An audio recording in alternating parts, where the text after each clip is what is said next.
otro libro, no tenemos otro texto, solo tenemos las Escrituras y ellas definitivamente son nuestra máxima norma de fe y de conducta.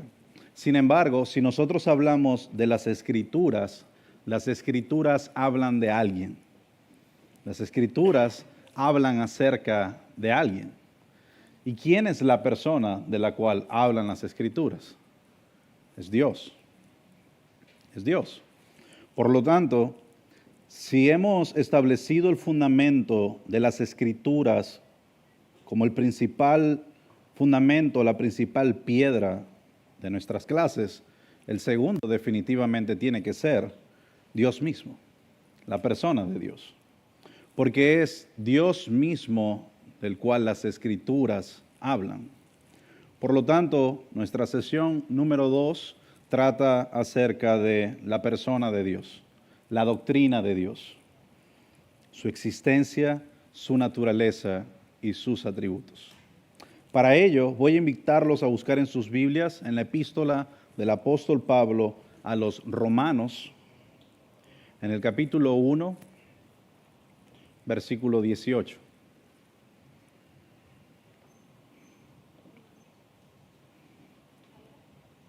Romanos capítulo 1, versículo 18.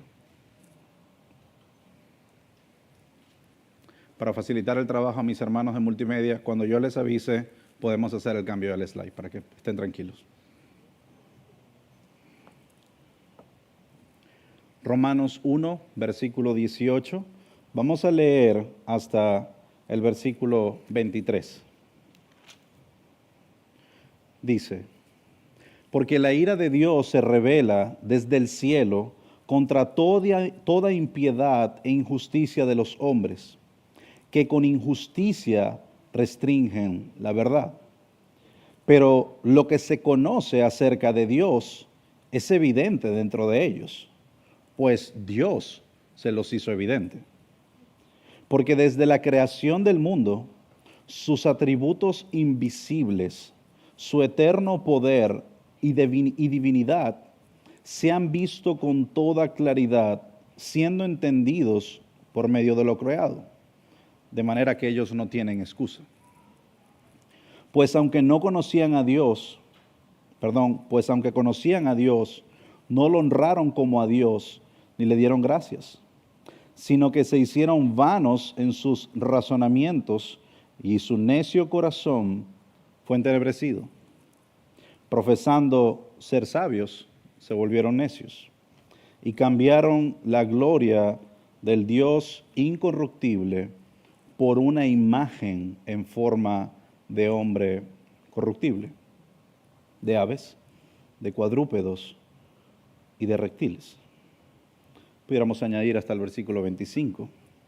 Por lo cual Dios los entregó a la impureza en la lujuria de sus corazones, de modo que deshonraron entre sí sus propios cuerpos, porque ellos cambiaron la verdad de Dios por la mentira, y adoraron y sirvieron a la criatura en lugar del Creador, quien es bendito por los siglos de los siglos.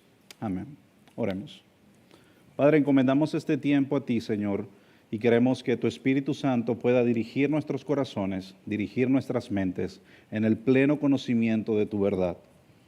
Que puedas utilizar este tiempo, Señor, para edificar nuestras vidas, edificar nuestras mentes, pero sobre todo, Señor, edificar nuestros corazones sobre el fundamento de tu palabra. Oramos, Señor, en el nombre de Jesús. Amén. Si avanzamos, tenemos una pregunta que hacernos. ¿Cómo sabemos que Dios existe? ¿Cuáles son los argumentos que nos dicen que Dios existe? Y el propósito de esta pregunta es que establezcamos la base de nuestras creencias. ¿Alguno pudiera decirme en qué basa su fe?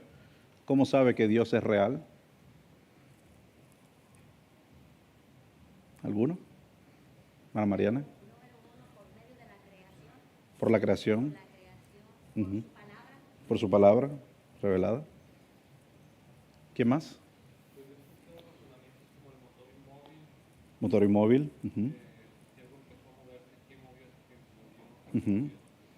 ¿correcto?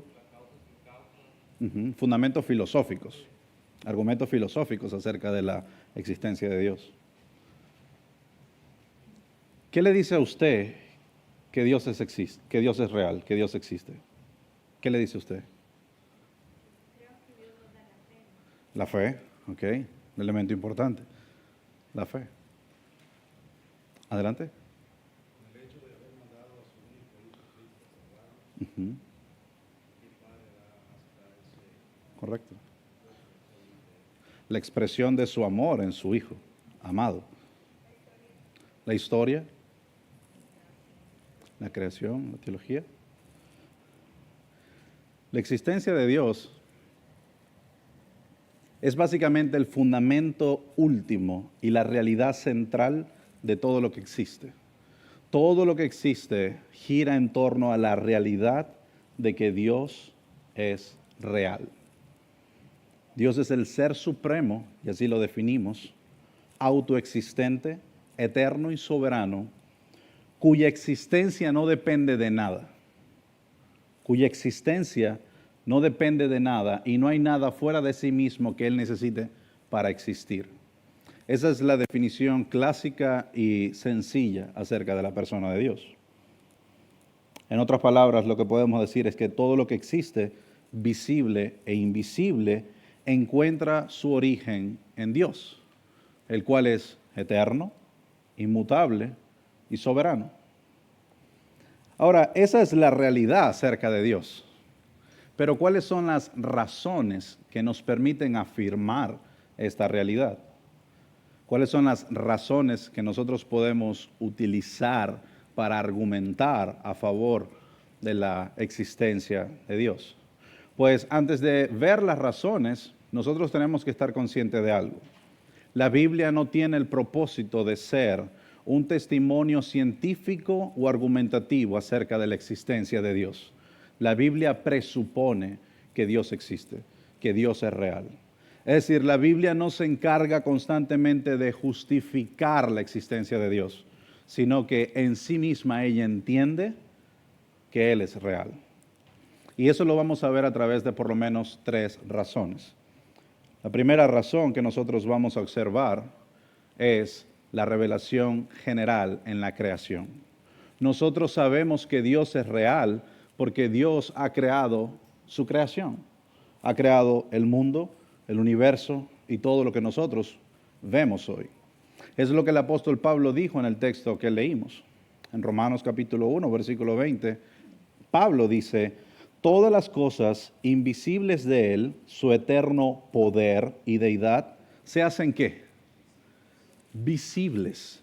Se hacen claramente visibles desde la creación del mundo, siendo entendidas por medio de las cosas hechas, de modo que no tienen excusa. No tienen excusa. El pasaje de Romanos nos enseña que la creación misma nos revela la existencia de un Dios. Es decir, un mundo tan perfectamente diseñado tuvo que tener un diseñador. Un mundo creado tuvo que tener un creador.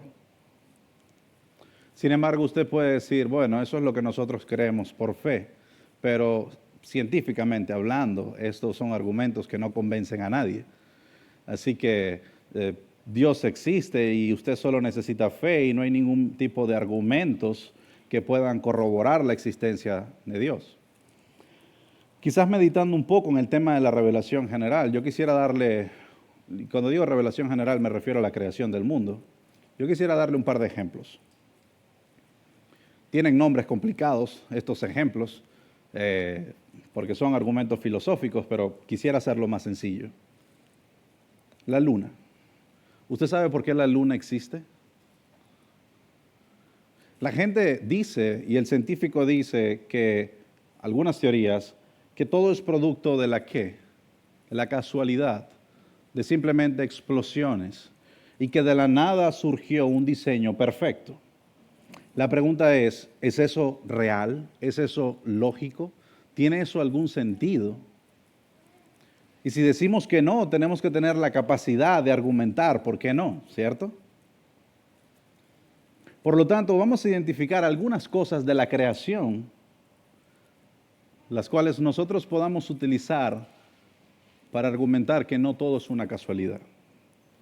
Algunos elementos de la creación, del mundo creado, con lo cual nosotros podamos argumentar que Dios es real y que nada es producto de la casualidad. Hablemos de la luna. ¿Alguien ha visto la luna? Todos vemos la luna en la noche. ¿Cuál es el propósito de la luna? Nosotros vemos en el Génesis que Dios creó dos estrellas.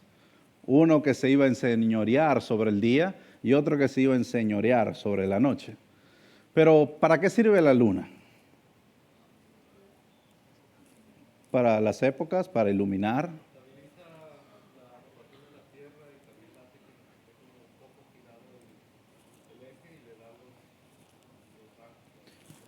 Gracias a nuestros hermanos arquitectos. 23 grados es la inclinación que por fuerzas magnéticas la luna hace sobre la Tierra.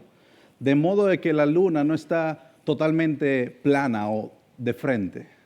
Y esa ligera inclinación hace que por su densidad ella pueda rotar sobre sí misma, lo que nos permite a nosotros tener un eje de rotación continuo y completo, de modo de que no estemos 24 horas con el sol, sino que esa rotación permite que nosotros veamos noche. Por lo tanto, la creación de la luna en específico permite que nosotros tengamos estaciones y permite de que no nos congelemos si estamos simplemente del lado de la luna y que no nos calcinemos si estamos simplemente del lado del sol. Ahora, la luna, solo quiero mencionar la luna, tiene otro efecto en la Tierra y es la producción de mareas. La marea permite que los residuos puedan circular en el océano y que sea posible habitar a las orillas de la playa.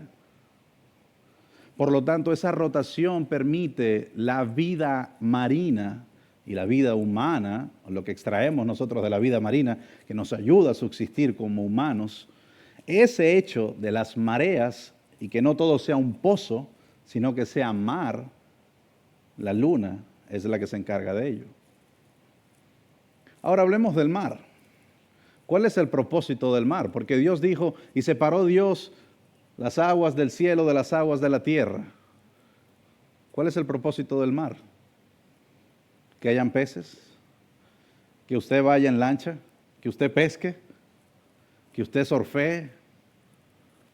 Eso está bien, pero el propósito del mar, en su esencia, es poder nivelar la temperatura de la tierra. Y son exactamente 3 kilómetros de profundidad. Si fuese menos, la nivelación de la temperatura de la tierra no fuese suficiente y en cualquier momento pudiéramos calcinarnos. Si fuese más, la temperatura de la tierra bajara mucho y pudiéramos congelarnos. Fue específicamente esa medida. Ahora, todas estas casualidades, ¿de dónde salen? Todas estas casualidades, ¿cómo pueden justificarse? Y cómo estos hechos diseñados por Dios y no casualidades hacen que nuestra vida y nuestra existencia como seres humanos pueda seguir en pie. Y usted dice, bueno, hermano, esos son argumentos de la Tierra. Hábleme del universo, porque yo he visto muchos videos. ¿Usted conoce Júpiter? Sabe que Júpiter supera el tamaño de la Tierra por lo menos hasta 100 veces. Y es un planeta que está allí, en nuestro sistema solar. Y usted dice, ¿cuál es el propósito de Júpiter? Si usted vio los Looney Tunes de joven, sabe que allí viven los marcianos. Pero esa es caricatura. ¿Cuál es el propósito real de Júpiter? Bueno, Júpiter, por ser uno de los planetas más grandes de nuestro sistema solar, tiene una fuerza de atracción superior a la de cualquier otro planeta en nuestro sistema solar, lo que permite que nosotros estemos vivos. ¿Por qué? Porque su fuerza gravitatoria y la capacidad de atracción que tiene permite que los meteoritos no lleguen al planeta Tierra. siendo Él el principal receptor de los meteoritos que surgen en nuestro sistema solar. Cuando nosotros decimos que la primera razón para creer en la existencia de Dios es su creación, no estamos bromeando. No estamos diciendo que somos gente ciega que no lee o que no cree acerca de que Dios creó un mundo. No estamos hablando simplemente de fe, que es importante y es determinante y es indispensable, porque sin fe nadie puede agradar a Dios. Pero lo que queremos decir también es que la creación misma evidencia un orden y una complejidad y una belleza que tuvo que ser diseñada por un ser, por un hombre, por una persona, por algo. Y si usted ya hace esa primera afirmación, ya usted abre la puerta a yo poder responderle qué es ese algo, qué es ese hombre, qué es esa cosa.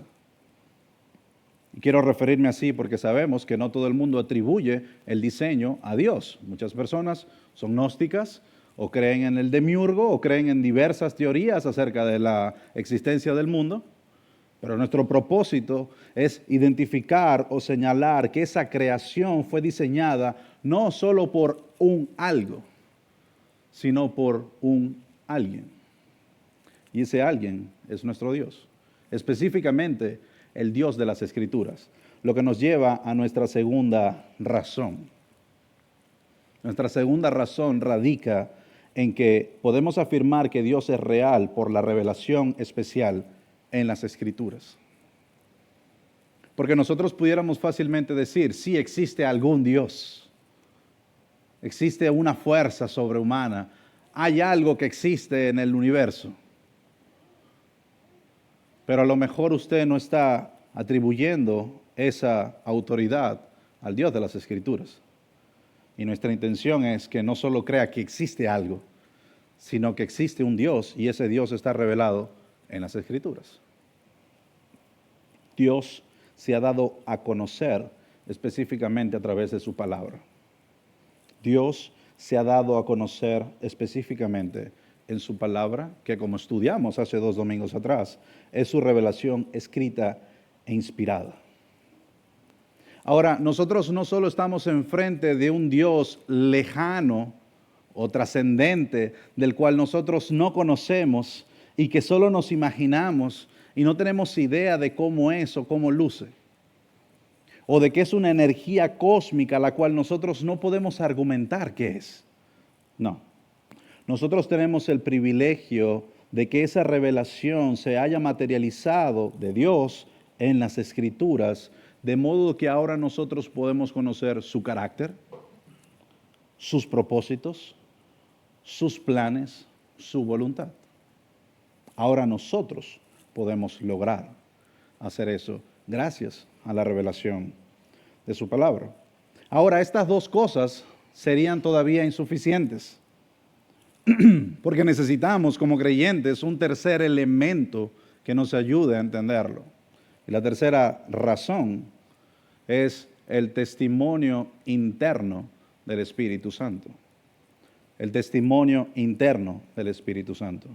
Aunque Dios se ha dado a conocer porque los cielos cuentan su gloria y Dios ha revelado su palabra y su palabra es inspirada, nosotros sabemos que por nuestra naturaleza pecaminosa no podemos creerle a Él. Porque no hay quien crea en Dios. No hay ni siquiera uno. No hay quien haga lo bueno. Por lo tanto, el hombre, aunque tenga todas estas evidencias delante de su rostro y aunque tenga toda la evidencia de las Escrituras delante de él, aún no creerá en Dios. Porque necesita un testimonio interno. Y cuando decimos testimonio interno, quizás para poner la palabra correcta es, necesita que su corazón sea regenerado. Necesita que el don de la fe sea otorgado. Por eso es que Romanos 8:16 dice, el Espíritu mismo da testimonio a nuestro espíritu de que somos hijos de Dios. Somos hijos de Dios. Entonces, la capacidad del Espíritu Santo de dar testimonio interno y personal de la existencia de Dios en nuestros corazones es lo que nos habilita para creer en Él. Eso es lo que nos habilita. Es el Espíritu quien convence de la realidad de Dios y de su presencia en nuestras vidas, transformando nuestro entendimiento y dándonos fe acerca de Él. Y eso es solo acerca de la existencia de Dios. Ahora, cuando nosotros afirmamos de la existencia o que Dios existe, nosotros tenemos que definir su naturaleza. Y es nuestro segundo encabezado, la naturaleza de Dios. ¿Cuál es la naturaleza de nuestro Dios? ¿Cómo se compone? ¿Cómo está compuesto? ¿Qué es? ¿Qué significa? Si afirmamos que existe y vimos 3 argumentos, tenemos entonces que definir cuál es entonces su naturaleza. Y aquí es donde volvemos a hacernos la pregunta, ¿cuáles son las bases? ¿Cuál es la naturaleza de Dios? ¿Qué piensan?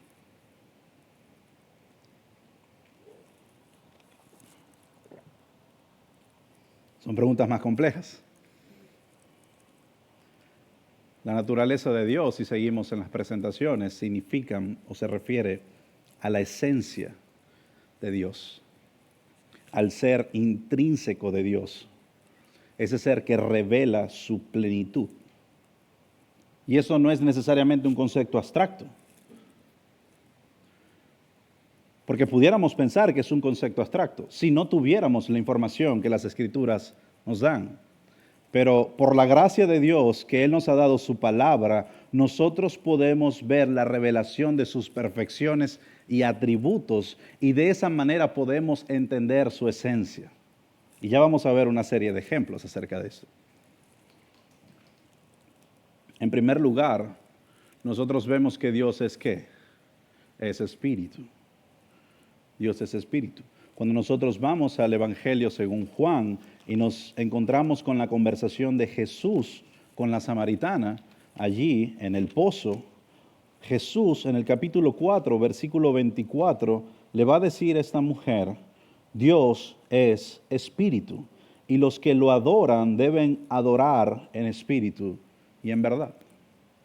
Y esto presupone ya una realidad, y es que Dios no está sujeto a lo material ni a lo temporal, sino que Él está por encima de lo temporal, por encima de lo material. Usualmente tenemos 2 perspectivas de Dios, o hay 2 imágenes muy comunes acerca de Dios. Son productos en ocasiones de nuestra herencia católica o de nuestro desconocimiento de Dios. En ocasiones vemos a Dios como un anciano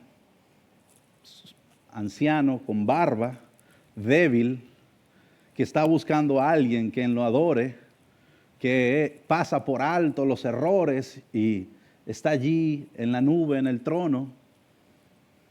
Esa es una imagen. Pero hay una segunda imagen que tenemos de Dios, que Dios es como un policía que está desde el cielo observándonos, juzgándonos y castigándonos, y todo el mal y todo lo malo que se vive es por ese Dios. Pero esas 2 imágenes son básicamente diseños o creaciones o perspectivas o autopercepciones que nosotros hacemos. El hecho de que Dios es espíritu y que no está sujeto a lo material nos hace difícil en ocasiones entender o comprender la mente de Dios, el ser de Dios. Y eso está bien. Y eso está bien. Con esa misma problemática de entendimiento, de comprensión, lucharon los escritores del Antiguo Testamento y del Nuevo Testamento. En el Antiguo Testamento, por ejemplo, cuando querían referirse a Dios, decían la mano de Dios, las espaldas de Dios, los brazos de Dios. Empleaban figuras materiales para poder tratar de ayudar a nuestra pobre y limitada comprensión acerca de Dios. Hacían uso de una figura que llamamos antropomorfismo, es decir, asignarle figuras o partes humanas al obrar o a la persona de Dios, para tener cosas con que relacionarlas y para poder entenderla. Sin embargo, cuando decimos que Dios es espíritu, nos estamos refiriendo quizás a la parte trascendental o trascendente, mejor dicho, de Dios, aquello que nosotros no podemos entender o materializar. Pero Dios no se queda siendo simplemente espíritu, o no es solo una de las expresiones de Dios para con nosotros. En segundo lugar, nosotros decimos que Dios es personal. Dios es personal. Cuando nosotros vamos al libro de Éxodo, en el capítulo 33, cuando vemos la conversación de Dios con Moisés, allí en el monte, nosotros vemos en el capítulo 33, versículo 11, que Dios le dice a Moisés, y el Señor acostumbraba a hablar con Moisés como cara a cara, cara a cara, como hablaba un hombre con su amigo. Dios en esencia también es un Dios personal, lo que significa que Dios está consciente de sí mismo. Tiene capacidad de pensar, de querer, de sentir, de actuar de manera intencional. Y lo que estamos tratando de demostrar, hermanos, es a lo mejor algo que usted está familiarizado. Pero si usted entendiera el concepto que el mundo tiene acerca de Dios o de la existencia de un Dios o de un diseñador, es un ser impersonal, que no tiene la capacidad de relacionarse, que no tiene la capacidad de vincularse. Es simplemente el producto de una casualidad, de una explosión o simplemente un ser que crea pero que no tiene absolutamente nada que ver con el hombre. Distintas teorías filosóficas dicen que Dios creó al mundo, le dio un golpe y dio la vuelta y lo abandonó. Pero cuando nosotros vemos realmente lo que las Escrituras nos muestran a un Dios personal que tiene la intención de relacionarse. Ahora, esto no significa que Dios sea un ser humano, en esencia. No, sino que tiene atributos de personalidad que lo distinguen de una fuerza abstracta. Lo distinguen de una fuerza abstracta. Por lo tanto, tenemos que hablar acerca de cosas, elementos o expresiones del ser personal de Dios. La número uno es que Dios tiene un intelecto. Dios tiene un intelecto. Él posee un conocimiento perfecto y absoluto. Él conoce todas las cosas, pasadas, presentes, futuras. Y también comprende perfectamente su creación. Este intelecto nosotros lo vimos al inicio en cada diseño que Dios creó acerca del mundo. La inclinación de la luna para permitir la rotación es basado en el intelecto de Dios y en la comprensión de Dios, en su inteligencia perfecta y absoluta, en su completa sabiduría de cómo crear el mundo. Él posee un intelecto. Hay algunos textos que quizás por tiempo no vamos a leer, pero en segundo lugar tenemos la voluntad. Dios posee una voluntad. Y estoy siendo muy enfático en tratar de quitar de sus mentes la figura de un Dios como una fuerza abstracta, sino como un ser personal que tiene capacidad de decisión. Y una de las cosas que nosotros, o que nos distingue como seres humanos, es que tenemos voluntad. Podemos hacer cosas. A diferencia nuestra, por supuesto, Dios la ejerce de forma soberana en el cumplimiento de sus propósitos. Él tiene voluntad, Él tiene capacidad creadora. Él dijo, y dijo Dios, hágase la luz, y fue la luz. La soberanía de Dios en la historia, en las personas, se muestran como Él ordena y decreta todo lo que sucede conforme a su plan. Por eso Moisés, cuando escribía el Génesis, terminaba el día y decía, o terminaba la acción, y dijo Dios, y así fue, y así fue. Una tercera afirmación que tenemos que hacer acerca de Dios como personal es que Él tiene emociones. Él tiene emociones. Aunque las emociones de Dios definitivamente no son iguales a las nuestras son vulnerables y limitadas, Dios de igual manera se expresa, o el hombre se expresa de Dios como un ser con emociones. Las Escrituras nos muestran a un Dios con emociones. Primera de Juan, que lo leímos hace un tiempo en nuestra antigua serie, veíamos que decía que Dios es ¿qué? Dios es amor. Dios es amor. El Salmo 103 se refiere a Dios como compasivo. Él tiene compasión por los suyos. Nahum habla de la ira, que Dios estaba airado, irritado con la nación. Y Sofonías nos habla del gozo que sentía Dios cuando su pueblo venía en arrepentimiento. Y todos estos son expresiones emocionales, de expresión, perfectas de Dios. Y por último, para poder quizás cerrar el tema personal o de Dios como un ser personal, avanzamos y nos dice que Dios es relacional. Dios tiene la capacidad de relacionarse con su pueblo. Creo que Jeremías sí es apropiado leerlo. Jeremías capítulo 31, versículo 33. El profeta Jeremías nos dice, justo Dios hablando, hay un oráculo de Dios en boca de Jeremías, y en el versículo 33 dice, porque este es el pacto que haré con la casa de Israel. Hay un benefactor, la casa de Israel. Después de aquellos días, declara el Señor, pondré mi ley dentro de ellos y sobre sus corazones la escribiré. Entonces yo seré su Dios y ellos serán mi pueblo. Como ser personal, Dios es capaz de relacionarse con su creación, especialmente con la humanidad. De manera personal y directa, uno de los comentarios que tuvimos al inicio es que Dios envió a su Hijo. Es la expresión completa y absoluta de un Dios personal y relacional. Él invita a su pueblo a entrar en una comunión con Él a través de la oración, la adoración y, por supuesto, la obediencia. Ahora, esas son algunas definiciones en cuanto a Dios. Dios es espíritu, Dios es personal, pero hay una tercera que quizás es la más complicada y no vamos a abordarla por completo en solo una clase, sino que cada vez que hablemos acerca de una de las expresiones, de una de las personas de Dios, Dios Padre, Dios Hijo, Dios Espíritu Santo, cada vez que hablemos de cualquiera de ellas vamos a ahondar un poco en una tercera afirmación, y es, Dios es trino. Dios es trino. Cuando nosotros vemos el mandato en Mateo 28, versículo 19, la gran comisión hablada por Jesús, dada a sus discípulos, involucra la esencia de Dios como Dios trino. Mateo 28, 19 dice, vayan pues y hagan discípulos de todas las naciones, bautizándolos en nombre del Padre, del Hijo y del Espíritu Santo.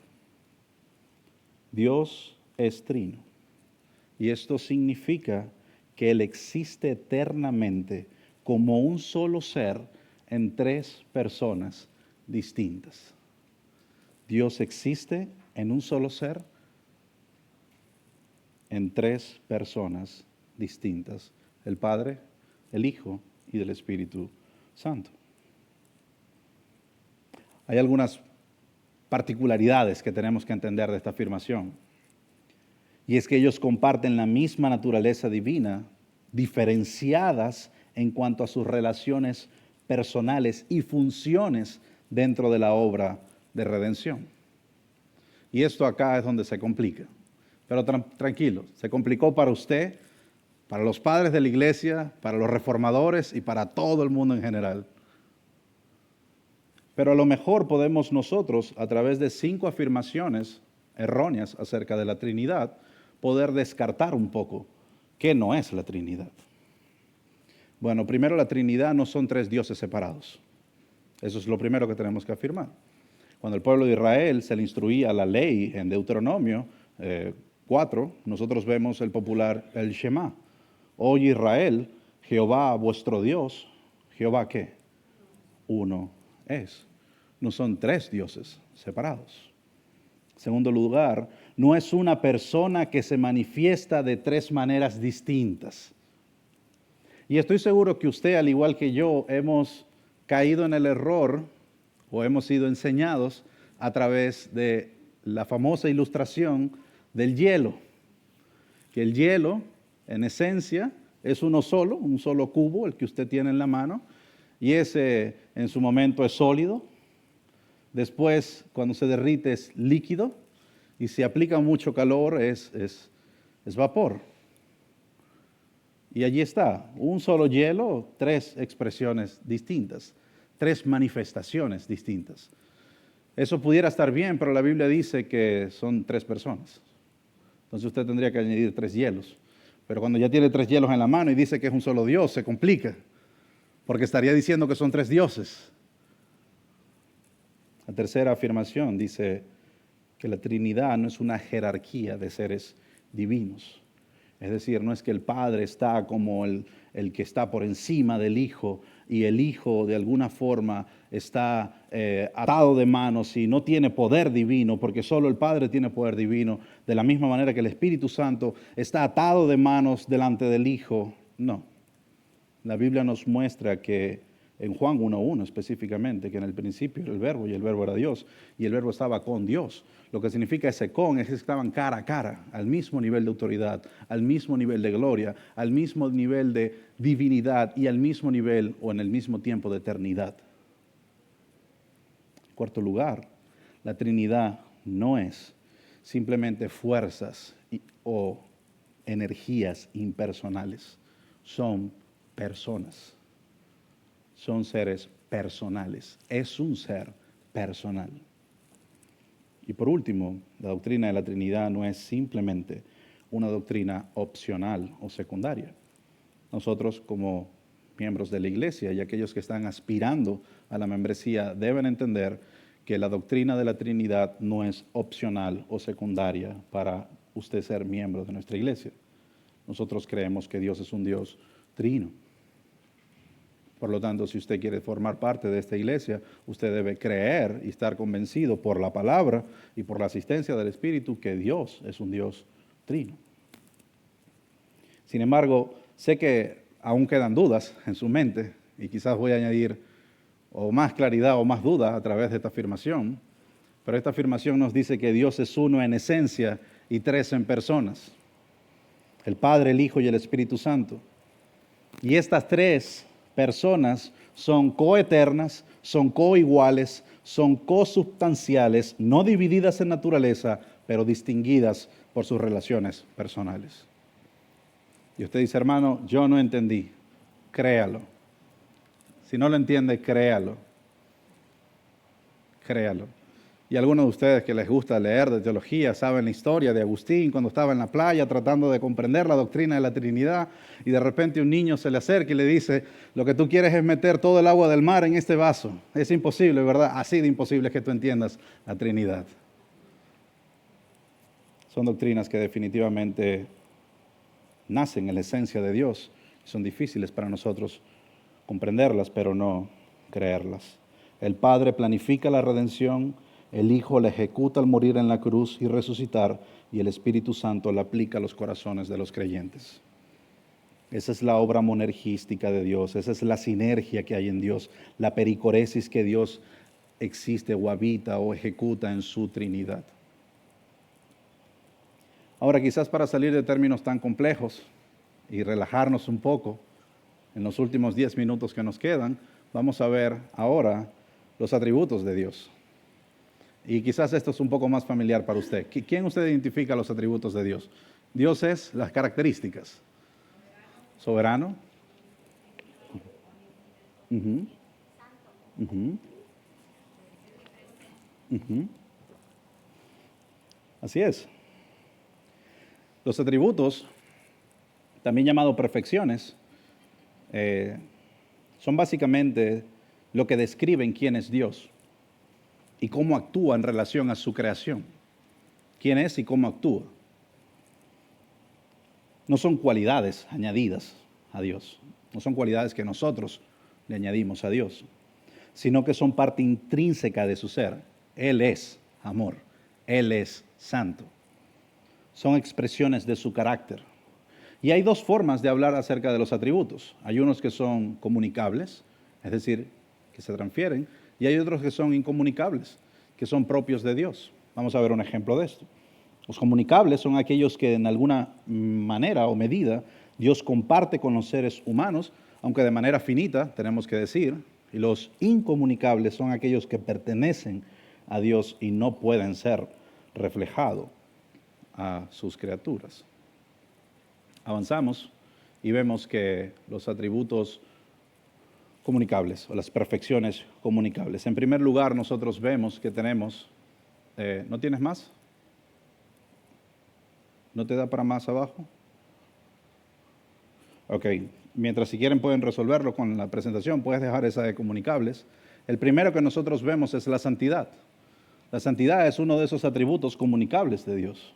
La Biblia nos enseña en Isaías 6:3, santo, santo, santo es el Señor de los ejércitos, toda la tierra está llena de su plenitud.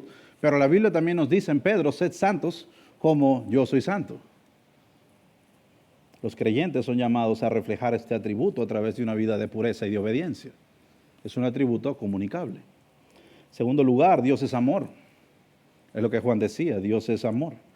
Pero Juan también decía, el que no ama no ha conocido a Dios, porque Dios es amor.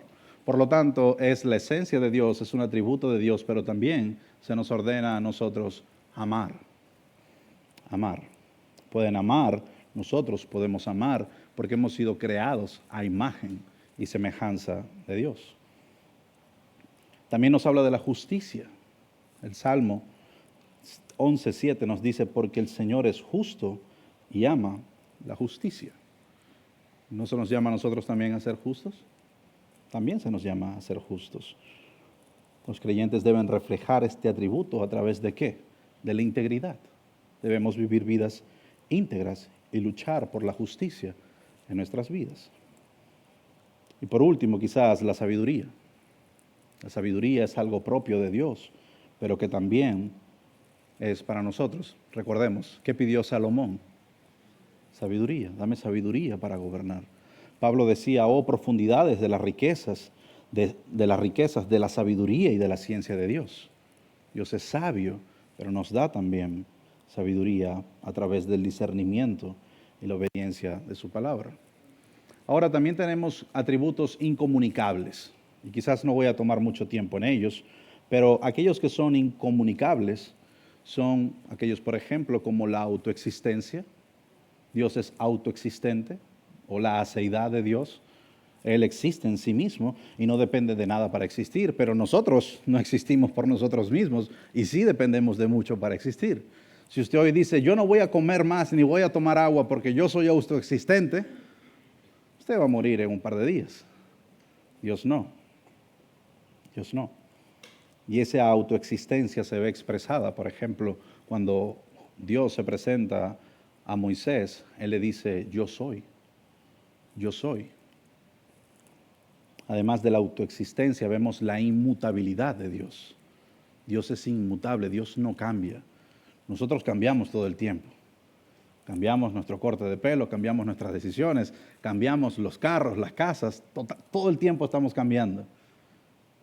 Pero quizás lo que esto se refiere es que Dios no cambia en su naturaleza, en su carácter o propósito. Si usted de repente está allí y usted dice, yo quiero los ojos verdes, mañana me voy a cambiar los ojos verdes. Si usted se está refiriendo a que se va a poner unos lentes de contacto, usted tiene esa capacidad.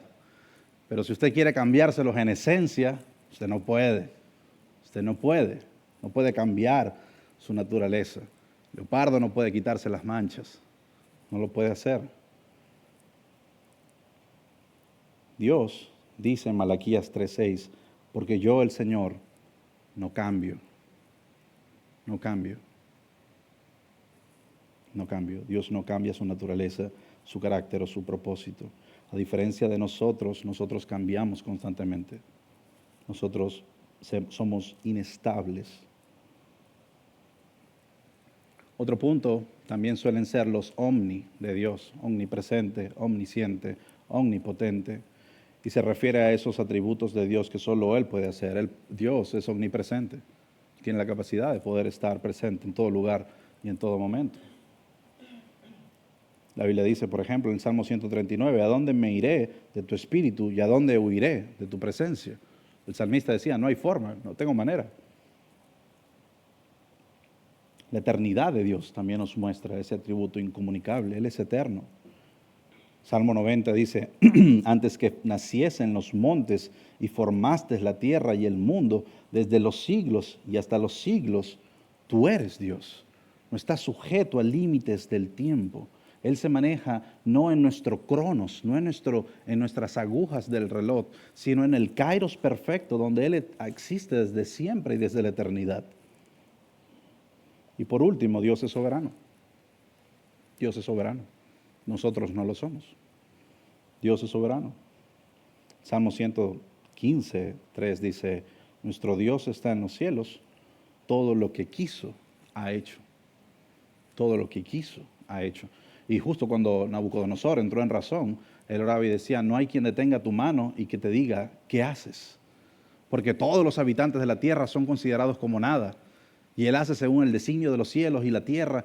Él gobierna. No hay quien diga, ¿qué haces? No hay quien detenga tu mano. La soberanía de Dios es el atributo que indica que Dios gobierna sobre su creación con poder y autoridad sobre todas las cosas.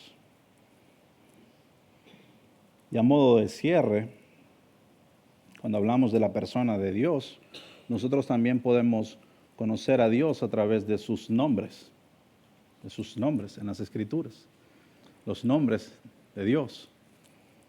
¿Quién recuerda aquí nombres de Dios en el Antiguo Testamento que me puedan mencionar? Jehová. Uh-huh. Uh-huh. Shaddai.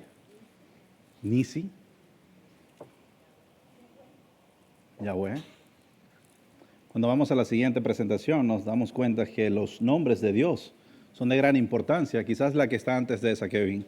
Los nombres de Dios son de gran importancia porque revela aspectos esenciales de su carácter, revela aspectos de su naturaleza, de su obra. Ya lo vamos a ver en los nombres.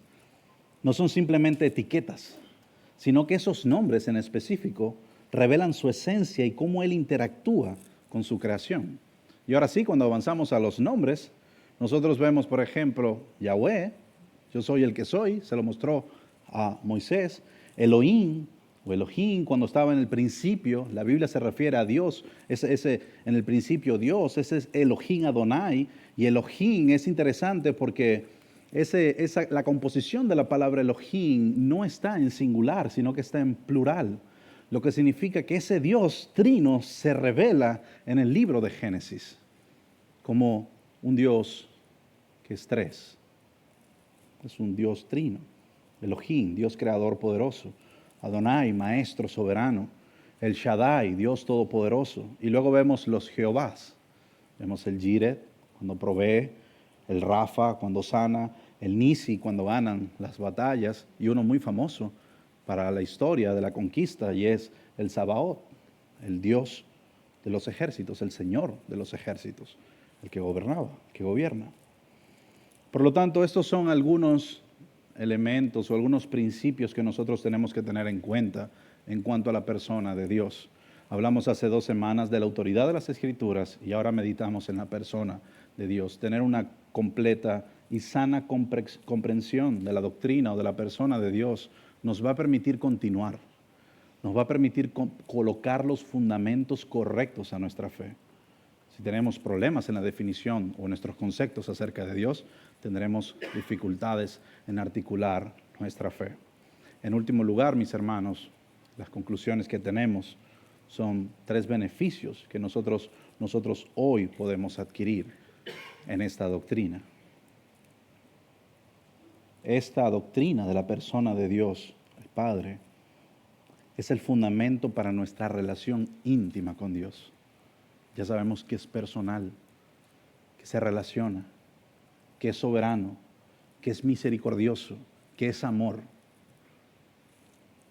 Segundo lugar, al ver que Dios también es un Dios de ira, es un Dios justo, esto estimula un sostén para la santificación personal, porque estamos hablando del Dios del universo, del Dios de la creación, y ante Él nosotros nos rendimos. Y en tercer lugar, nos da una certeza completa y absoluta de la soberanía divina. Y eso, mis hermanos, es la doctrina de la persona de Dios. Y es nuestra segunda sesión de nuestra clase Fundamentos de la Fe: existencia, naturaleza y atributos. Deseamos tener un tiempo de preguntas. Solo tenemos 4 minutos Posiblemente sus preguntas sean anotadas y contestadas la próxima clase, pero por favor no pierda la oportunidad en estos 4 minutos si tiene preguntas para hacerla. Gracias a Dios nuestro hermano Greg llegó justo a tiempo, al tiempo de preguntas y respuestas, así que si buscamos un micrófono para él, es chiste mi hermano.